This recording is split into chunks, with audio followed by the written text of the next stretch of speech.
ज्ञान the treasure में आपका स्वागत है और हम आपको बताएंगे पतंजलि योग सूत्र के कुछ अनूठे रहस्य के बारे में। पतंजलि की योग सूत्र एक ऐसी किताब है जिसका हर वाक्य एक कुंजी की तरह है। यह खतरनाक है, बेहद खतरनाक। यही वजह है कि पतंजलि ने भाषा के इस्तेमाल में बेहद सावधानी से काम लिया है। भाषा पर उनका जबरदस्त अधिकार था। पतंजलि और एक अन्य योगी व्याघ्रपाद के बीच चुहलबाजी होती रहती थी। पतंजलि, व्याघ्रपाद और एक और महान योगी नंदिकेश्वर एक बार साथ साथ थे। व्याघ्रपाद का मतलब होता है व्याघ्र यानी बाघ के समान पैर वाला, और नंदिकेश्वर वो होता है जिसके पैर पर सिंह हो। संस्कृत वर्णमाला में कुछ अक्षर ऐसे हैं जिनमें सिंह जैसा होता है, यानी उनकी लिखावट में अक्षर के ऊपर कुछ निकला होता है, और कुछ अक्षर ऐसे होते हैं जिनमें पैर जैसा बना होता है। पतंजलि ने कहा है कि तुम लोग मेरा मजाक बना रहे हो। मैं कुछ ऐसा लिखूंगा जिसमें सिंह और पैर ना हो। इसके लिए मैं सिर्फ बाकी के अक्षरों का ही प्रयोग करूंगा। ज्यादातर अक्षरों में यह सब था। बचे हुए अक्षरों से ही उन्होंने शानदार रचना की, क्योंकि भाषा पर उनकी पकड़ ऐसी थी जो किसी इंसान की तो नहीं हो सकती। भाषा पर अपनी इस पकड़ के कारण उन्होंने सूत्रों को इस तरीके से लिखा कि उनका हर हिस्सा एक यंत्र की तरह से हो। मैं हमेशा ये बात कहूंगा कि योग सूत्र पढ़ने के लिए नहीं है, समझने के लिए भी नहीं है। उन पर टीका टिप्पणी भी नहीं की जा सकती।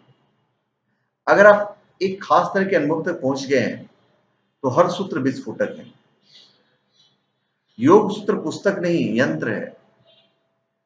आपको इन सूत्रों का अर्थ जानने की जरूरत नहीं है, क्योंकि ये अस्तित्व परक है। यह सिर्फ कुछ शब्दों और उनके अर्थों का मेल नहीं है। आप वैसे भी उनके अर्थों के साथ कहीं कह सकते हैं। ये एक अस्तित्व की तरह मौजूद है। इनमें एक तरह के यंत्र मौजूद हैं। अगर आप इजाजत दें तो ये आपके भीतर एक अलग विशाल आयाम को खोल सकते हैं। इसके लिए योग सूत्र यानी पतंजलि योग सूत्र को एक किताब कह देना सही नहीं है, क्योंकि यह किताब है ही नहीं। ये यंत्रों की एक बेहद जटिल व्यवस्था है। ऐसे शानदार यंत्रों को इतनी बुद्धिमानी के साथ व्यवस्थित किया गया है कि इस तरह की दूसरी चीज का मिलना दूर दूर तक संभव नहीं दिखता है। अगर ऐसा कभी भी हुआ तो बहुत मुश्किल से होगा, क्योंकि इस तरह का अनुभव वाला कोई शख्स हुआ भी तो शायद वह इस तरह की विद्वतापूर्ण सिरदर्द नहीं लेगा।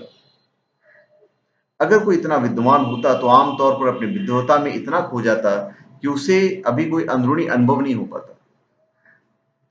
ऐसा शख्स जिसके पास अंदरूनी अनुभव की गहराई हो और विद्वता के साथ साथ भाषा पर जबरदस्त पकड़ हो, इसके पहले कभी नहीं हुआ।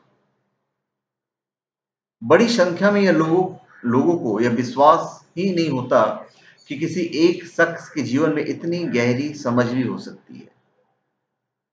इसी के चलते आज विद्वान लोग यह तर्क भी करते रहते हैं कि कई लोगों का सामूहिक काम हो सकता है, किसी के इंसान का नहीं। लेकिन सच्चाई यही है कि यह एक इंसान के द्वारा लिखा गया है पतंजलि योग सूत्र।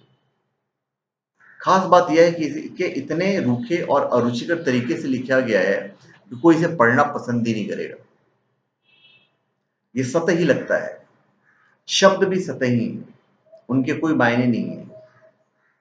बहुत सारे मूर्ख योग सूत्रों की व्याख्या करने की कोशिश कर रहे हैं।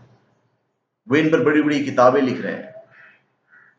जब तक आप किसी सूत्र को अनुभव न कर लें तब तक आप उसके बारे में कोई भी टिप्पणी करने की स्थिति में नहीं हो सकते। आपकी व्याख्याएं सिर्फ व्याख्याएं ही हैं, जबकि सूत्र तो आपके अपने आप में सत्य का विस्फोट है। वे व्याख्या के लिए नहीं है, उन्हें सिर्फ अनुभव से समझाया जा सकता है, और केवल अनुभव से समझाया जा सकता है। यह कोई किताब नहीं है जिसमें से एक दो सूत्र आपने पढ़ लिए और बस हो गया काम आपका। अगर आप एक सूत्र का अनुभव कर लें तो आप यह एक सिद्ध पुरुष बन जाएंगे। अगर आप इन्हें अपने भीतर एक वास्तविकता बना लें तो आपकी चेतना में जबरदस्त प्रस्फुटन होगा। जिसे बुद्धिमानी से भाषा का प्रयोग किया गया है वो अविश्वसनीय है, सचमुच अविश्वसनीय है। न इससे पहले ऐसा काम हुआ, न इसके बाद इस धरती पर ऐसा कोई काम किया गया है। पूरे पतंजलि योग सूत्र में कहीं भी आपसे किसी भी तरह के अभ्यास को करने की सलाह नहीं दी गई है। ये केवल सूत्र है, यानी एक तरह का धागा। धागा किसी हार का सबसे महत्वपूर्ण हिस्सा होता है। धागे के बिना कोई हार नहीं होगा, लेकिन धागे के कारण आप हार नहीं पहनते। आप इसे इसके फूलों की वजह से पहनते हैं। इसलिए पतंजलि ने केवल सूत्र दिए हैं, अपने आप में ये कुछ भी नहीं है। जब आप इसमें सही चीजों को जोड़ते हैं, केवल तभी ये सुंदर बनते हैं। लोग इसे तभी पहनेंगे जब ये हार बनेगा। इसलिए पतंजलि ने यह सब भविष्य में आने वाले गुरुओं पर छोड़ दिया कि वे इसमें अपने हिसाब की चीजों को जोड़ लें। आप इसमें मोती जोड़ सकते हैं, आप इसमें फूल भी जोड़ सकते हैं, आप इसमें हीरे भी जोड़ सकते हैं। आप क्या जोड़ते हैं यह आपकी योग्यता पर निर्भर करता है। आपके पास जो है आप वही जोड़ोगे। अभी ये योग सूत्र कहां से आए? आपको समझना पड़ेगा कि पतंजलि ने योग की रचना नहीं की। आदि योगी ने सबसे पहले अपने 7 शिष्यों को योग की शिक्षा दी थी, जिन्हें हम सप्तऋषि कहते हैं। जब सप्तऋषि ने इसका प्रसार किया तो यह और विकसित हुआ। समय के साथ साथ इसकी विशेषता बढ़ती गई, विशेषज्ञता आ गई कि लोग योग में अलग अलग तरह की विशेषज्ञता ढूंढने लगे। इसे एक उदाहरण से समझा जा सकता है। जैसा मेडिकल साइंस है, यह बेहद विशेषज्ञता प्रधान बनता जा रहा है। आज से 25-30 साल पहले अगर आपको स्वास्थ्य संबंधी कोई समस्या होती तो आपके पूरे शरीर के लिए एक ही डॉक्टर काफी होता था। आज आपके लिए दिल के लिए अलग डॉक्टर है, नाक के लिए अलग डॉक्टर है, दांत के लिए अलग डॉक्टर है, आपके हर अंग के लिए अलग डॉक्टर है।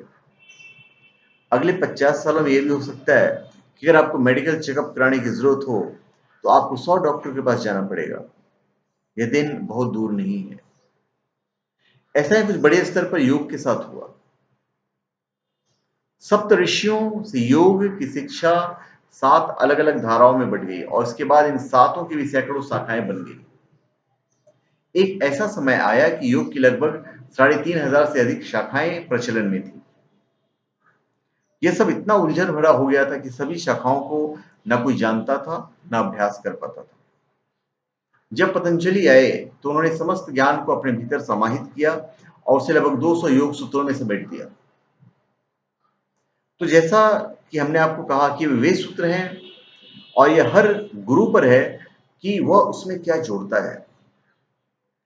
यह सब निर्भर करता है उसकी सिद्धि पर, उसके अनुभव की गहराई पर। तो यही है पतंजलि योग सूत्र। अगर आप अपने भीतर के सिस्टम में देखें तो आप सूत्र जानते हैं, क्योंकि यह अनुभव करने वाला विज्ञान है।